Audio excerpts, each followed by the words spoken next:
Hello बच्चों, मैं उत्सव कुमार आप सभी का अध्ययन तक पे बहुत बहुत स्वागत करता हूँ। हम लोगों ने पिछले क्लास में ज्योग्राफी के कहते हैं ये प्लैनेट्स के बारे में, उसकी उत्पत्ति के बारे में जाना। आज हम लोग का टॉपिक है इतिहास के एक बहुत ही महत्वपूर्ण और प्यारी सी टॉपिक, आरंभिक समाज के बारे में। चलिए हम लोग पढ़ते हैं। आरंभिक समाज, ये आरंभिक समाज किसके आधार पर निर्धारित किया गया कि ये आरंभिक समाज है, इसकी शुरुआत इस समय से हुई? क्या वो समय थे, क्या वो सबूत थे जिससे माना गया कि ये समय आरंभिक समाज का हो सकता है? चलिए हम लोग जानते हैं। हम लोग ये आरंभिक समाज को हम लोग स्टोन एज से हम लोग इसकी परिभाषा समझ सकते हैं। किससे? स्टोन एज से। स्टोन एज से भी कैसे हम लोग समझेंगे? स्टोन एज से भी उसके टूल्स के आधार पे। किसके? टूल्स के आधार पे हम लोग इस आरंभिक समाज को उसके स्टोन एज के आधार पे, क्योंकि उस समय सबसे ज़्यादा उपकरण क्या चीज़ के मिले थे? स्टोन टूल्स के। इस कारण इसी स्टोन टूल्स को बेस मानकर हम लोगों ने इसे 3 समयावधि में यानी 3 टाइम्स पीरियड में बांटा है। पहला है पैलियोलिथिक पीरियड, जिसे हम लोग हिंदी में कहते हैं पूरा पाषाण काल। दूसरा है मेजोलिथिक पीरियड, जिसका नाम हिंदी में मध्य पाषाण काल या इसे लघु पाषाण काल भी कहते हैं, क्योंकि इस समय पत्थर के उपकरण जो थे वो छोटे छोटे बनने लगे थे। ये नवोपाषाण काल है, जिसे इंग्लिश में कहते हैं न्यूलिथिक पीरियड। इनके टाइम पीरियड हैं पैलियोलिथिक पीरियड के 20 लाख साल से 12,000 साल पहले। हम लोग एक एक करके सभी के बारे में पढ़ेंगे। ध्यान से आप लोग इसका नोट्स इससे बना सकते हैं, स्क्रीनशॉट ले सकते हैं, जो भी आपको जैसे भी सुविधा हो। इसके नेक्स्ट टॉपिक हम नेक्स्ट वीडियो में कल इसे अपलोड कर दिया करेंगे। ठीक है, आज हम लोग पढ़ेंगे पूरा पाषाण काल के बारे में। उसकी समय अवधि यानी टाइम पीरियड कितना है? 20 लाख साल से 12,000 साल पहले तक।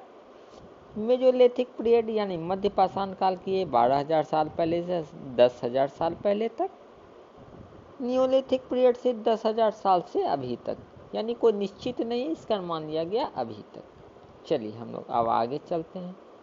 अब हम लोग पढ़ते हैं पैलियोलिथिक पीरियड। लेकिन सबसे महत्वपूर्ण बात पैलियोलिथिक पीरियड के बारे में ये है कि ये सबसे लंबा कालखंड है, क्योंकि इसका टाइम पीरियड क्या हम लोगों ने पढ़ा है? 20 लाख साल से 12,000 साल पहले तक। इस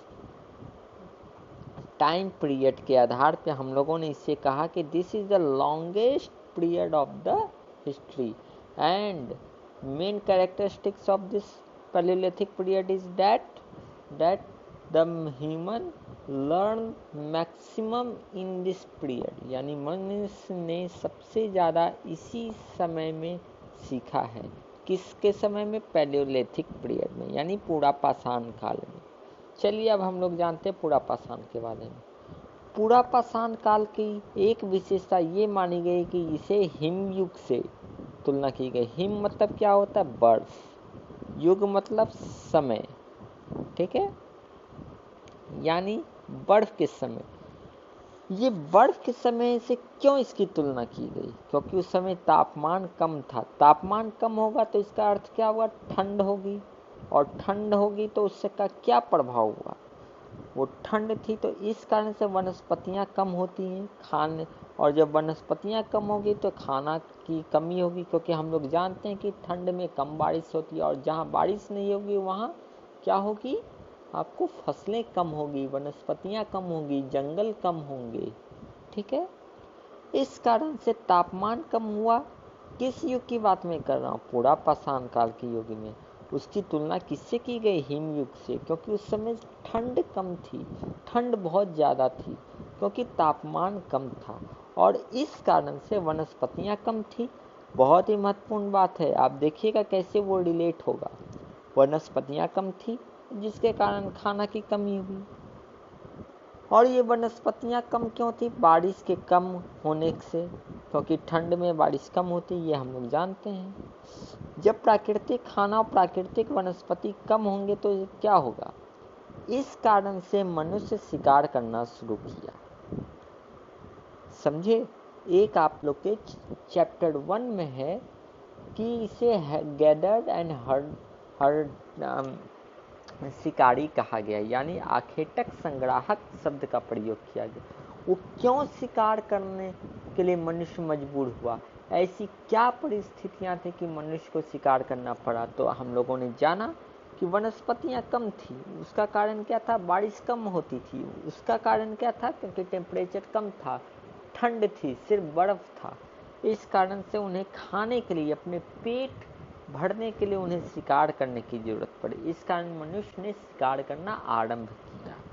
ठीक है, इसलिए आरंभिक समाज के लोग आखेटक संग्राहक कहलाए। आखेटक मतलब क्या होता है? शिकारी, और संग्राहक मतलब ग्रहण, इकट्ठा करने वाले। क्यों? क्योंकि बहुत कम होते थे कुछ भी चीज, ना अनाज होती थी, ना आपको जल्दी कहते हैं कोई जानवर मिलते थे। इस कारण जो मिलता था उसे बचा कर रखते थे। उनकी मजबूरियों के कारण वो संग्राहक भी बन गए और आखेटक भी बन गए।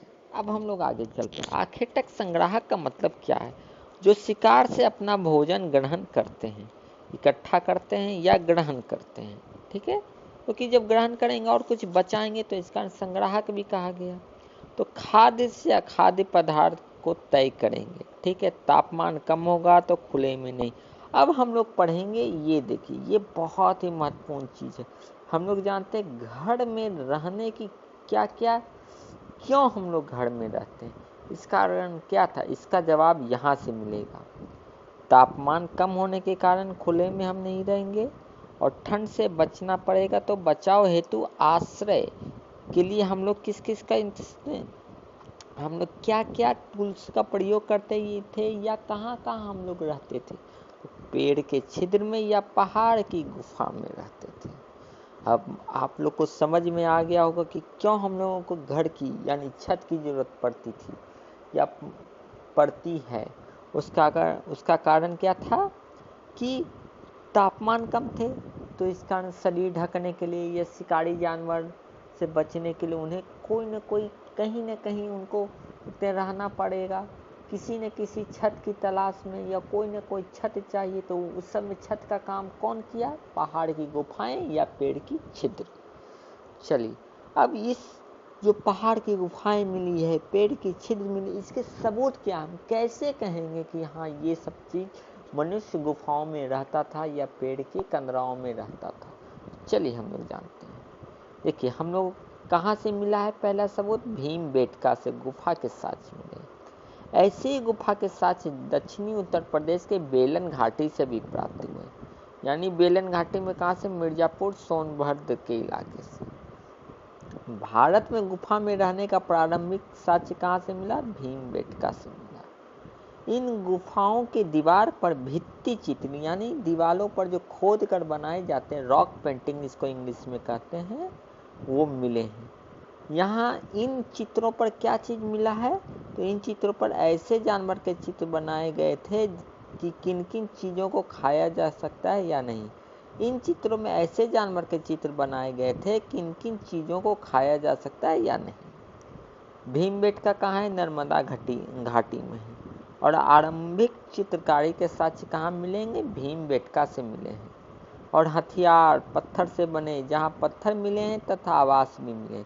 अब देखिए, ये भीमबेटका से और क्या मिला है हमें? हथियार मिले हैं जो पत्थर से बने होते थे। और क्या हमें मिला है कि आवास भी मिले हैं, हमको रहने का स्थान भी हमें मिला है।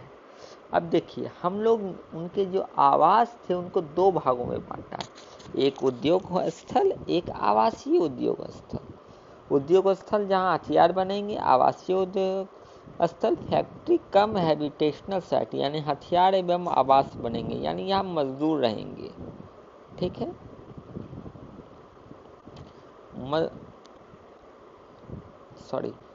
मजदूर यहाँ रहते थे, जो यहाँ काम करते थे वो यहाँ रहते थे। इसी कारण उसे कहा गया है आवासीय उद्योग हॉस्टल। फैक्ट्री कम हैबिटेशनल साइट।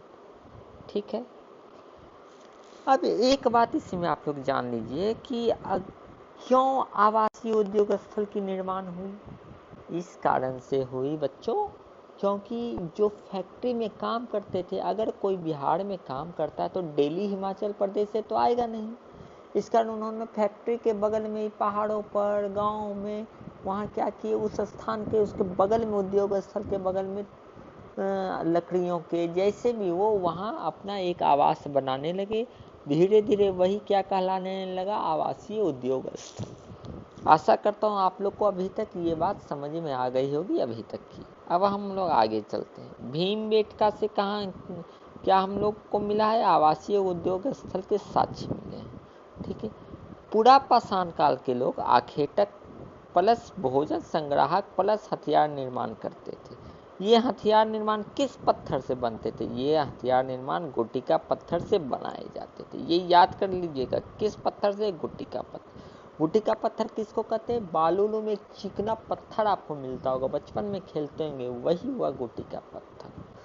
देखिए, दो तरीकों से हथियार बनाया जाता था, स्टोन ऑन स्टोन, यानी पत्थर पे पत्थर रख के, दूसरा पत्थर पे पत्थर मार के उसको आपस में टकरा कर उसको शक्ल दिया जाता था, शेप दिया जाता था। दो तरीका से, दबाव एवं शक्ल तकनीक से और स्टोन ऑन स्टोन के तरीके से। ऐसे पत्थर ब्लेड बर्न कहते हैं कि ऐसे पत्थरों से ऐसे जो हथियार बनते थे उससे क्या होता था, जानवरों के खाल निकाले जाते थे। ठीक है, अब देखिए पूरा पाषाण काल में अब संभवतः क्या हुआ होगा कि आग का आविष्कार कैसे हुआ होगा, ये बहुत ही महत्वपूर्ण है।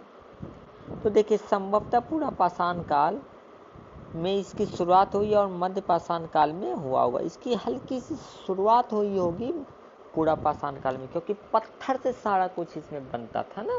पूरा पाषाण काल में बड़े बड़े टकराते थे, क्योंकि हम लोग जानते हैं कि सबसे ज़्यादा मनुष्य ने किस समय सीखा, पूरा पाषाण काल में।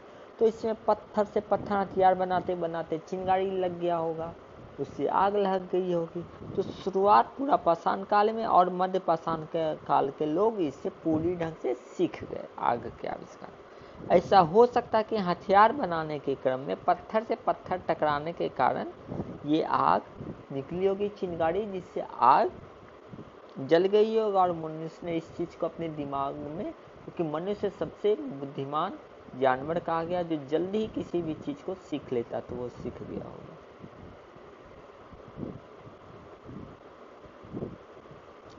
अब देखिए, आग की खोज के सबूत हमें कुरनूल की गुफा से मिले हैं।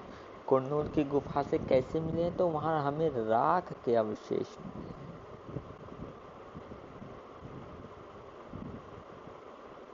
ठीक है, भारत के पटने से क्या मिले हैं, भारत के पटने, पटने कहाँ है, महाराष्ट्र में है। शुतुरमुर्ग के अंडे मिले हैं, शुतुरमुर्ग के अंडे के छिलके मिले हैं।